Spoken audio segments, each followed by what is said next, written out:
ఒక పక్క స్కూళ్ళు, మరో పక్క యూనివర్సిటీలు, ఇంకో పక్క భారీ టవర్లు. అమరావతి పనుల వేగం అయితే పెరిగింది. సిఆర్డిఏకు అతి సమీపంలో ఒక బ్యాంక్ స్ట్రీట్ కూడా రూపుదిద్దుకుంటుంది. ఒకటి కాదు, రెండు కాదు, ఏకంగా 12కు పైగా బ్యాంకులతో ఒక ఫైనాన్షియల్ డిస్ట్రిక్ట్నే ఇక్కడ తయారు చేస్తున్నారు. ఆ కంప్లీట్ డీటెయిల్స్ ఈ వీడియోలో. Welcome to hello Amaravati.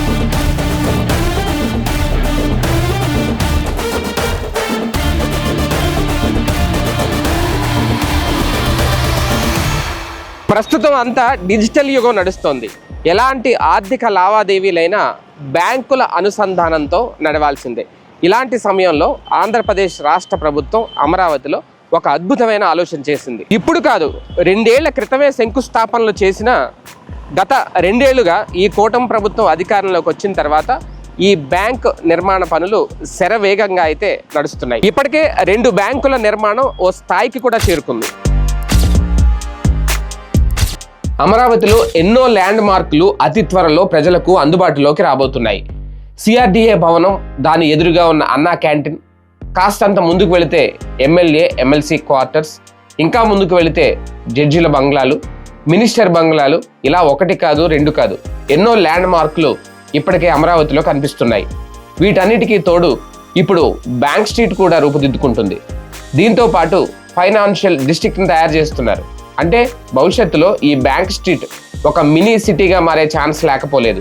ఎందుకు అంటే ఒకే చోట 15 బ్యాంకులు ఉండటం అంటే చిన్న విషయమా?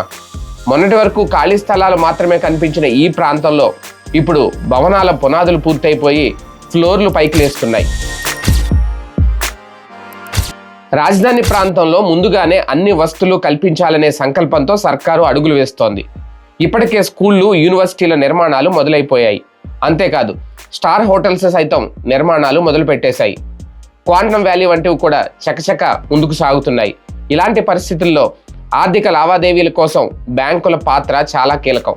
అందుకే ప్రభుత్వం అన్ని బ్యాంకులను ఒక్కో చోట కొలువుదీరేలా నిర్ణయం తీసుకుంది. శంకుస్థాపనలు ఎప్పుడూ జరిగాయి, కానీ కొన్నాళ్ళు పనులు మాత్రం నత్తనడకగా సాగాయి. ఇప్పుడు అవి కాస్తంత ఊపందుకున్నాయి. ప్రస్తుతం బ్యాంకుల అప్డేట్ ఏంటి? ఏ బ్యాంకుల నిర్మాణం శరవేగంగా కొనసాగుతుంది, ఒక్కొక్క బ్యాంకుకి ఎంతెంత ఖర్చు చేస్తున్నారు, ఇవన్నీ ఎప్పటిలోగా పూర్తయ్యే అవకాశం ఉంది. అమరావతి రాజధానిలో 1.334 కోట్ల అంచనా వ్యయంతో వివిధ ప్రభుత్వ రంగ బ్యాంకులు, ఆర్థిక మరియు బీమా సంస్థల ప్రధాన ప్రాంతీయ కార్యాలయాల నిర్మాణాలకు నవంబర్ 28, 2025లోనే శంకుస్థాపనలు జరిగాయి. అప్పట్లోనే ఆర్థిక మంత్రి నిర్మలా సీతారామన్, అలాగే ముఖ్యమంత్రి చంద్రబాబు నాయుడు ఈ కార్యక్రమాన్ని ప్రారంభించారు. రాజధానిలో ప్రత్యేకంగా బ్యాంక్ స్ట్రీట్ మరియు ఫైనాన్షియల్ డిస్ట్రిక్ట్ రూపకల్పనకు వేగంగా చర్యలు కొనసాగుతున్నాయి. అయితే ప్రస్తుతం ప్రజా రాజధాని అమరావతిలో Andhra Pradesh state cooperative bank APCOB, అలాగే state bank of India SBI ప్రాంతీయ కార్యాలయాల నిర్మాణ పనులు వేగంగా జరుగుతున్నాయి. ఆధునిక నిర్మాణ శైలి, అత్యాధునిక బ్యాంకింగ్ మౌలిక వసతులతో ఈ కార్యాలయాలు అమరావతి ఫైనాన్షియల్ ఎకోసిస్టమ్ను మరింత బలోపేతం చేయనున్నాయి.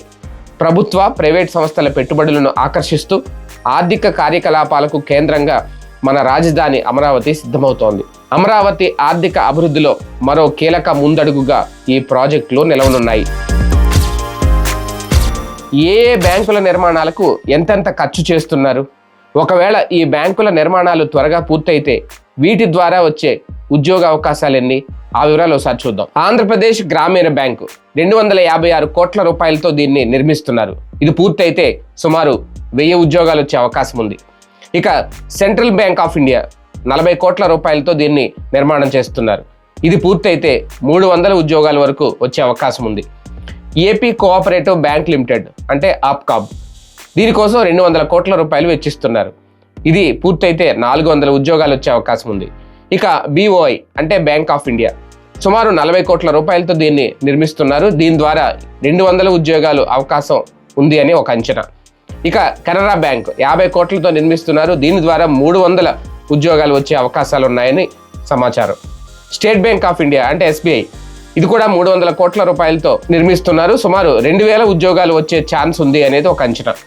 యూనియన్ బ్యాంక్ ఆఫ్ ఇండియా ఇది 50 కోట్ల రూపాయలతో నిర్మిస్తున్నారు. 160 ఉద్యోగాలు వస్తాయని ఒక అంచనా. బ్యాంక్ ఆఫ్ బరోడా 60 కోట్ల రూపాయలతో నిర్మిస్తున్నారు, 300 ఉద్యోగాలు వచ్చే ఛాన్స్ ఉంది. ఇండియన్ బ్యాంక్ సుమారు 40 కోట్ల రూపాయలు దీనికోసం వెచ్చిచ్చారు, 105 ఉద్యోగాలు వస్తాయట. ఇక నాబార్డ్ అంటే national bank for agriculture and rural development, దీనికోసం 90 కోట్ల రూపాయలు ఖర్చు చేస్తున్నారు, దీని ద్వారా 160 ఉద్యోగాలు వచ్చే అవకాశం ఉంది. పంజాబ్ నేషనల్ బ్యాంక్ పిఎన్బి 15 కోట్ల రూపాయలు దీనికి వెచ్చించారు, సుమారు 150 ఉద్యోగాలు వచ్చే అవకాశం ఉంది. ఇక ఐఓబి ఇండియన్ ఓవర్సీస్ బ్యాంక్ 4 కోట్ల రూపాయల ఖర్చుతో దీన్ని నిర్మిస్తున్నారు, 65 ఉద్యోగాలు వచ్చే అవకాశం ఉంది. ఇక ఐడిఐ బ్యాంక్ 50 కోట్ల రూపాయలు సుమారుగా దీనికోసం ఖర్చు చేస్తున్నారు, 215 ఉద్యోగాలు వచ్చే అవకాశం ఉంది. ఇక ఎల్ఐసి లైఫ్ ఇన్సూరెన్స్ కార్పొరేషన్ దీనికోసం 22 కోట్లు ఖర్చు చేస్తున్నారు, దాదాపుగా 1000కి పైగా 1036 ఉద్యోగాలు వచ్చే అవకాశం ఉంది అని ఒక అంచనా. ఇక NIACL new India insurance company limited దీనికోసం 93 కోట్ల రూపాయలు ఖర్చు చేస్తున్నారు, 150 వరకు ఉద్యోగాలు వచ్చే అవకాశం ఉంది. ఇది ఒక అద్భుత ఆలోచన అనే చెప్పాలి. అన్ని బ్యాంకులు ఒకే చోట కొలువు తీరేలా రాష్ట్ర ప్రభుత్వం ఏర్పాట్లు చేసింది. ఇవి పూర్తయితే ఏపీ రాజధానికి ఇదొక అతిపెద్ద మణిహారంగా మారుతుంది. మొత్తానికి ఆంధ్రుల కలల రాజధాని అమరావతిలో దాదాపు 15 బ్యాంకుల నిర్మాణం అయితే శరవేగంగా కొనసాగుతోంది. మరికొద్ది రోజుల్లోనే ఈ నిర్మాణాలు పూర్తి కాబోతున్నాయి. ఇది గనక పూర్తయితే అమరావతిలో జరగబోయే మార్పుల్లో బ్యాంకుల నిర్మాణం కీలక పరిణామాలుగా మారే అవకాశం లేకపోలేదు. ఇది వాల్టి అమరావతికి సంబంధించిన స్పెషల్ డెవలప్మెంట్ వీడియో. మరో వీడియోలో మళ్ళీ కలుద్దాం. Thanks for watching. Hello Amaravati.